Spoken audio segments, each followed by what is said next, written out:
अभी हम आए हुए हैं तमिलनाडु में और दिखाएंगे आपको कि यहाँ पर खजूर का गुड़ कैसे बनाया जाता है। इसका मेकिंग प्रोसेस सिंपल होते हुए भी बहुत ही इंटरेस्टिंग होता है, तो वीडियो को बिल्कुल एंड तक देखिएगा गाइस, आपको मजा आ जाएगा। इसे बनाने के लिए सबसे पहले दराती की धार तेज की जाती है और उसके बाद दराती और मिट्टी का एक बर्तन लेकर ये जो पाम ट्री होता है उसके ऊपर चढ़ा जाता है, जहाँ बिल्कुल ऊपर पहुँचकर पाम ट्री की एक ब्रांच ली जाती है और उसे आगे से दराती से अच्छी तरीके से कट कर दिया जाता है। फिर इस ब्रांच को मिट्टी के एक बर्तन के अंदर करके बांध दिया जाता है और पूरी रात के लिए ऐसे ही छोड़ देते हैं, जिससे कि पाम ट्री का जो सैप होता है वो धीरे धीरे इस मिट्टी के बर्तन के अंदर इकट्ठा होता रहता है। 3-4 घंटे के अंदर ये पूरा बर्तन इस सैप से भर जाता है। उसके बाद इसे खोल के यहाँ से इकट्ठा कर लिया जाता है दूसरे बर्तन के अंदर, जिसके बाद किसी और ब्रांच पे कट लगाकर इस बर्तन को फिर से बांध दिया जाता है और सैप इकट्ठा करने के लिए। मीनवाइल ये जो सैप इकट्ठा होता है फिर इसको लेकर ये फार्मर्स पाम ट्री से नीचे उतरते हैं, जहाँ फिर जितना भी ये पाम ट्री का सैप पेड़ों से इकट्ठा करके लाते हैं उसे कलेक्ट किया जाता है एक और बड़े से बर्तन के अंदर। और जब ये दोनों ही बर्तन अपने पाम ट्री के सैप से पूरे भर जाते हैं तब इन्हें यहाँ से लेकर जाया जाता है इससे पाम जैगरी बनाने के लिए, जो कि इन ट्रीज के पास में ही लोकेटेड अपनी झोपड़ियों में बनाते हैं। यहाँ पर हर झोपड़ी के अंदर एक भट्टी होती है जिसके ऊपर ये फ्लैट तली वाली अपनी चौड़े से भगोने जैसी ये कढ़ाई चढ़ा देते हैं और फिर ये जो पाम ट्री का सैप इकट्ठा करके लाया गया था इसको खाली किया जाता है इस कढ़ाई के अंदर। और यहाँ काम का क्लियर डिवीजन होता है, जहाँ पेड़ों के ऊपर चढ़ना और उनसे सैप इकट्ठा करना घर के आदमियों का काम होता है,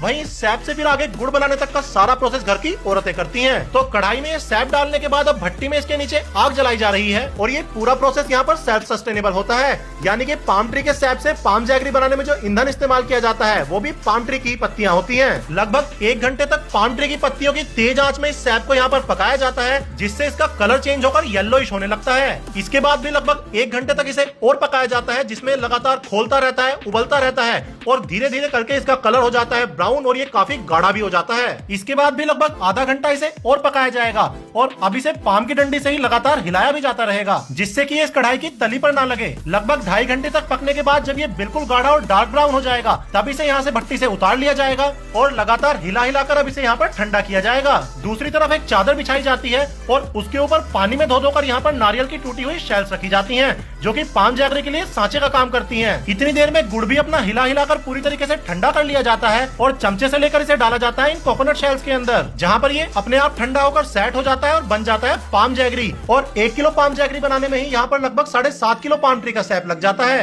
एनीवेज, जमने के बाद जब कोकोनट शेल से इसे बाहर निकालते हैं तो ये कुछ ऐसा दिखता है। प्राइस इसका यूजुअली रहता है अराउंड 500 रुपए किलो और बहुत तरह की ट्रेडिशनल मिठाइयाँ बनाने में इसे इस्तेमाल किया जाता है। ऑन इट्स ओन भी अगर इसे टेस्ट किया जाए तो जैसा अपना नॉर्मल गुड़ होता है गन्ने वाला टेस्ट जो है मोर और लेस वही है इसमें, लेकिन इससे जो चाशनी बनती है वो बहुत ही टेस्टी होती है और इसीलिए उसमें डले हुए रसगुल्ले भी बहुत टेस्टी लगते हैं और गन्ने वाले गुड़ के कंपेरेटिवली ये काफी हेल्दी भी होता है। तो उम्मीद करता हूँ आपको इस खजूर के गुड़ की मेकिंग बहुत पसंद आई होगी। वीडियो अगर अच्छी लगी हो इसे अपने दोस्तों के साथ शेयर कीजिएगा।